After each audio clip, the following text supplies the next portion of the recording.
ساعت به وقتی پراگ رسو 13 است و شما برنامه خبری رادیو آزادی رو تماشا دارید. من شعله گلخوجه با شما هستم. سلام. نخست توجه کنید به سرخط موضوع امروز 24 دکامبر. بانکی ملی тавзеҳ медиҳад бозпас додани маблағҳо аз Золотая Корона ба пулҳои дахл дорад ки аз Тоҷикистон фиристода шудаанд. нафаре ки муҳоҷирони тоҷик ӯро ба фурӯши билетҳои қалбакӣ ҳавопаймо муттаҳам мекарданд, ин иддаоро рад намуда мегӯяд ӯ низ дар ин қазия миёнрав буд. вақте ки маро фишор овард, вақте ки маро таҳдид кард, ман маҷбур шудам фирор кардам. вақте ки ман фирор кардам, рафтам ба шаҳри Турсия, чӣ коре ки буд ҳамаи корро ин гирифт дар гардани ман зад. ба душанбе баъди 4 соли муносибати сард бо Теҳрон мизбони намоишгоҳи маҳсулоти ин кишвар шуд. бонки миллии Тоҷикистон дар бораи бозпас гирифтани маблағҳои интиқолдодаи шаҳрвандони Тоҷикистон тариқи Золотая Корона тавзеҳ дод. ба қавли масъулини бонка, муштариёни шабакаи Золотая Корона дар Тоҷикистон имрӯзу пагоҳ фурсат доранд ки маблағҳои фиристодаи худро аз ин низом бозпас бигиранд.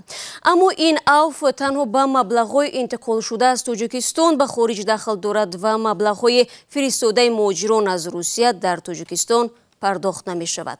кайумарсиятто мавзӯъро идома медиҳад.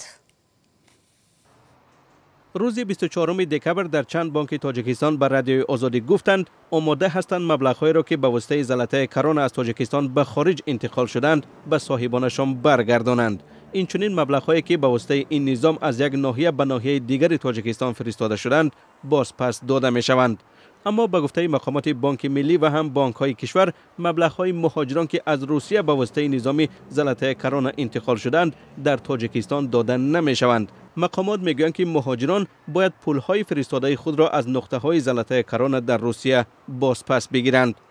эълони афви бонки миллӣ дар ҳоли садо медиҳад ки даҳҳо шаҳрванди Тоҷикистон шикоят доранд ки пеш аз фаъол шудани маркази пулгузаронӣ ба воситаи низоми Золотая Корона ба кишвар ё аз дохили кишвар ба хориҷа пул фиристода буданд ва ҳоло онро бозпас гирифтан наметавонанд. масъулони бонкҳои Тоҷикистон тасдиқ мекунанд ки пули зиёде аз шаҳрвандон дар низоми Золотая Корона дармондааст. дар ҳамин ҳол як манбаъ дар намояндагии Золотая Корона дар Тоҷикистон гуфт, музокироти онҳо бо мақомоти бонки миллии Тоҷикистон идома дорад. бонки миллии Тоҷикистон аз 3 декабри имсол маркази ягонаи протсессингиро фаъол кард ки минбаъд ҳамаи маблағҳо ба кишвар танҳо тавассути ин марказ ворид карда мешаванд. то ҳол низомҳои Юнистрим, Контакт ва Вестер Юнион ба он ҳамроҳ шуданд. низоми Золотая Корона ки дар гузашта беш аз 80% пули муҳоҷирон ба воситаи он интиқол меёфт, шартҳои бонки миллии Тоҷикистонро напазируфтааст. ҳанӯз суолҳо дар бораи кори ин марказ зиёд аст, вале мақомот ба пурсишҳои чолишбарангез ҷавоб намедиҳанд. айни замон шикояти муҳоҷирон ва наздикони онҳо дар бораи фиристодану гирифтани пул кам нашудааст. бино ба ҳисобҳои созмонҳои байналмилалӣ, даромади ҳар чорумин хонавода дар Тоҷикистон аз ҳисоби муҳоҷирони корӣ аст. муҳоҷирони тоҷик дар 9 моҳи имсол аз хориҷа ба кишвар беш аз $2.5 миллиард фиристоданд. дар идомаи мавзӯи муҳоҷирон, маҳмуд абдураҳмонов, нафаре ки даҳҳо муҳоҷири тоҷик ӯро ба фурӯши чиптаҳои тақаллубӣ айбдор мекунанд, ин иттиҳомро рад намуд. 2 ҳафта қабл беш аз 400 муҳоҷири тоҷик дар шаҳри Санкт-Петербург иддао карданд ки ба доми аҳроми фиреби Абдураҳмонов афтиданд ва аз 80 миллион рубли русӣ зиён диданд. абдураҳмонов имрӯз ба дафтари душанбегии радиои Озодӣ омад ва дар суҳбат бо Мулло Раҷаб Юсуфӣ гуфт ки ба мисли чанд нафари дигар дар ин қазия миёнрав است و این اهرام را کسی دیگر رهبری میکرد. اینها هم به مثل من میانرو هستند. خود من هم میانرو هستم. خب آیا درست است که بلیت‌های شما از نرخ بازار 4-5 هزار روبل ارزان‌تر بودند؟ 4-5 روبل ارزان‌تر بودند. بله. بله این درست بود، ولی مشرف به من با دیگر نرخ مبلغ میداد. من رفته بلیت رو از امون اویاکاسا با دیگر نرخ میگرفتم. یعنی چه خیلی با دیگر نرخ؟ مثلا قیمت یک من نمیدونم عبدالله دوشنبه مثال میگم 20000 روبل باشه و شما چند هزار میداد؟ او به من 22-23 هزار میداد، چون که بلیت در اویاکاسا 22-23 هزار است. در آنجا 20000 چیپته نبود. اگر 18000 باشد 18000 میداد، چون که در کیسه اش چیپت‌های شما ارزان بودند. شما خودتون تصدیق کردید ولی چیپت‌های ما ارزان‌تر تصدیق کردم. برای آنکه این مشرف پول‌های مهاجران رو پیشکی میگرفت. مثال های ماه اکتبر است، уже ماه دکبر уже وی روی خط داشت، پول‌ها رو پیشکی میگرفت، همین پول رو ابراد میداد به قوله. شما با فروش چیپته همراه با این مشرف و اکرم و خیرلات از کدام ماه شروع کرده بوده؟ این تخمینا از ماه‌های آخرهای ماه ایون سال 2019 سر شد. آخرهای ایول سال 2019 بود این کار. اولهای ماه آگوست بود. تا ماه دکبر چقدر؟ تا ماه دکبر این کار رفت. تا 9 دکبر من نمیدونم چی بود. سنه روز 9 دکبر ساعت 8:30 بود. مشرف با من زنگ زد، من رو تهدید نمود که با من 2 میلیون روبل روسی میاری وگرنه کله‌ات رو میگیرم اگر مبلغ رو نیاری. و من مجبور شدم از شهر سن پترزبورگ برآمده فرار کنم. شما زیردستی اکرم زیردستی مشرف هستید. همراهش چند چیپته هم فروخته. چرا 2 میلیون؟ این 2 میلیون چی مبلغ؟ چون که 2 میلیون چی مبلغ است؟ اکرم مشرف خانه استقامتی داشت که از وی خانه استقامتی 2 میلیون مبلغ وی قرضدار بود و اگر این پول را نمیداد خانه‌اش را از دستش میگرفتند. درست نه، برای چی از شما طلب کرد؟ این از من طلب کرد که تو را مردم را فریب کن، تو را مردم را گویی بیتون چیپته گیرتون از من. اکت شده است. من گفتم من این کار را نمیکنم. و وقتی که مرا فشار آورد، وقتی که مرا تهدید کرد، من مجبور شدم فرار کردم. وقتی که من فرار کردم رفتم به شهر ترکیه، چی کاری که بود همه کار رو این گرفت در گردن من زد. شما میگید که همراه نشدید و از شما دعوت کرد که مردم فریب کنید، ولی شما 4 ماه از آگوست، سپتامبر، اکتبر، نوامبر با چیپته فروختید. با او چیپته فروختم، نه که من نمیدونستم که وای به این راه آخر اومده کاری این فریب میکند مردم. یعنی همه چیپته هایی که این همه چیپته را فروختگی است. رفته من از کس خریدگی هستم، این را تصدیق میکند. با من اومدم، من با مقامات های قدرتی میروم، عریضه مینویسم، بگذار تفتیشات رود. از این 7 نفر میانه روی که میگن که فریب خوردن، یگان نفرشون اسم اون مشرفی که گفتید نمیدونن، همه میگن از شما چیپته گرفته. یگان کس از من چیپته نگرفته است. توسط من تنها عبدالله و اهل‌دین است، بهرام و خورشید است که من هم به مثل آنها میانه رو هستم. از مشرف چیپته گرفتم، پول رو در مشرف دادم. شما قبلا برای قلابی سود شده بوده؟ بله من سود شدگی بودم. آنگاه من 20 ساله بودم. در دوشنبه و من در دوشنبه آنگاه 20 ساله بودم. با نام شخص علیک این رو تفتیشات معین کردگی بود. من کار کردم و با فریبی وی غلطیدم. برای همین خاطر دوباره دیگر نخواستم که همین کار شود و وقتی مرا تهدید کرد من گریختم، رفتم خودم آمدم، رفته به مقامات ها مراجعت کردم که این کارت مرا سفید کنن، این کارت بینن، تفتیشات معین شود که چی است در اینجا کار و این شخصیت ها معین شود که اینا کی است. 12 سال. 12 سال. بله. خب حالا مثلا اگر این مهاجران نزدیکاشون بیان از شما طلب کنن که مبلغ از من طلب میکنن، من یگان سومی ندارم و من در نامم یگان چیزی ندارم که به آنها. در همین حال افرادی نامبرده از سوی محمود عبدالرحمانов یعنی مشرف، اهل‌دین عبدالله و خورشید بهرامов در صحبت با رادیو آزادی قاطعانه عیبنامه را در نسبتشان رد کردند. جزئیات را بینندگان عزیز میتوانید از وبسایت رادیوی آزادی بخونید. در روسیه میمانیم. دادستان برای سمردین رجبов یک زاده تاجیکستان 3.5 سال زندان را طلب کرده است. طبق اطلاع خبرگزاری های روسی، دیروز دادگاه مسکو برای تعیین حکم به خانه مشورتی درآمده است. سمردین رجبов در جریان اعتراض های تابستانه امسال در مسکو دستگیر شد. او به تهدید استفاده از زور متهم می باشد. طبق عیبنامه رجبов به سوی مأمور ملیسا ظرف پلاستیکی را هوا داده است. رجبов در سخن نهایی خود گفته است بر 2 اتهام ساخته به حبس گرفته شد.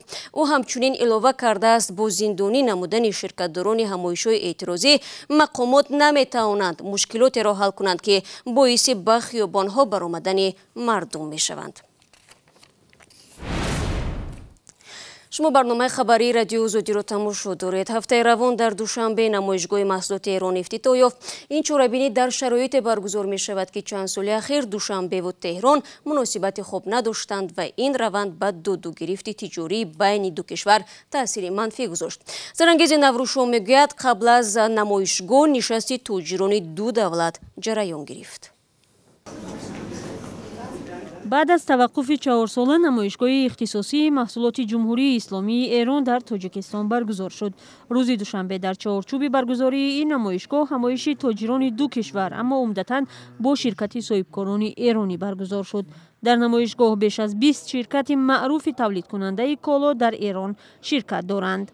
با توجه به اینکه در این 4 سال گذشته حجم مبادلات کاهش داشته. ما امیدواریم که با این نمایشگاه مجددا ما بتونیم در حقیقت تراز تجاری بین دو کشور رو توسط این نمایشگاه افزایش بدیم. در این نمایشگاه حسن اسدالله‌زاده رئیس یاریون بانک رهبری هیئت تاجران تاجیکستانی را به عهده داشت. قبل از آغاز کار همایش حسن اسدالله‌زاده از نمایشگاه اختصاصی محصولات ایران دیدن کرد و در نزد غفره کالاهای شرکت ایرانی سیم و کابل دامغان با رهبری آن محسن کلایی صحبتی انجام داد. مثلا در کل تاجیکستان حداکثر یکی دو تا کارخانه کابلسازی است ولی در ایران مقدار خیلی زیادی کارخانه وجود داره که میتونه در واقع نیازهای اینجا رو به نحو احسن تامین بکنه و ما میتونیم ازشون آلومینیوم بگیریم به جاش مس بدیم. به این نحو میتونیم با هم دیگه همکاری داشته باشیم. محسن کلایی گفت که آنها آماده هستند از طریق تبادل محصولات معاملات خود را انجام دهند. هرچند به گفته شرکت کننده های ایرانی این نمایشگاه فعلا در شرایط تحریم های غربی علیه ایران امکان استفاده از پول ملی کشور سوم عمدتاً از طریق بانک های امارات متحده عربی وجود دارد. اما صاحب نظران میگویند که بیشتر بانک‌های امارات متحده از سوی سرمایه‌داران غربی عمدتاً شهروندان آمریکا و بریتانیا تأسیس شده به این ترتیب راه‌های دور زدن تحریم‌های غربی اندک باقی مانده است. قبلا مقامات دو کشور خبر داده بودند که در 7 ماه سال 2019 دو کشور به مبلغ 36.2 میلیون دلار تبادل محصولات کردند. اما این رقم در سال 2013 تا زمان سردی مناسبت‌ها برابر 295 میلیون دلار بوده است. حالا از تاجران توجیک میگوییم امروز در بازار فروشی مسئله ساختمانی دوشنبه جلجم هم برای خریداران و هم برای تاجران بسته بود. صاحبکارانی که با رادیوی آزادی در تماس شدند میگویند به آنها دستور داده شده است که تنها برای خالی نمودن دکانهایشان به بازار راه داده خواهند شد. هرچند ماموریت میگوید بسته بودن درها به روز سانیتاری بازار مربوط است. قبلا به تاجران این بازار دستور شده بود که تا 15 ینور دکانهایشان را خالی کرده به بازار نو بکوچند. سریناز روح‌الله و امردین اولیموف به نزد بازار جلجم رفتند. چند روزی پیش رادیوی آزادی درباره کوچانیدن بازار جلجم واقع در محله یکاچینار که مصالح ساختمانی فروخته می شود گزارش داده بود. در آن فروشنده های این بازار شکایت کرده بودند که ماموریت بازار به آنها مهلت داده است تا نیمه های ماه ینور دکان های خود را خالی کنند و یا به بازار نوی کوچانیان انتقال داده شوند.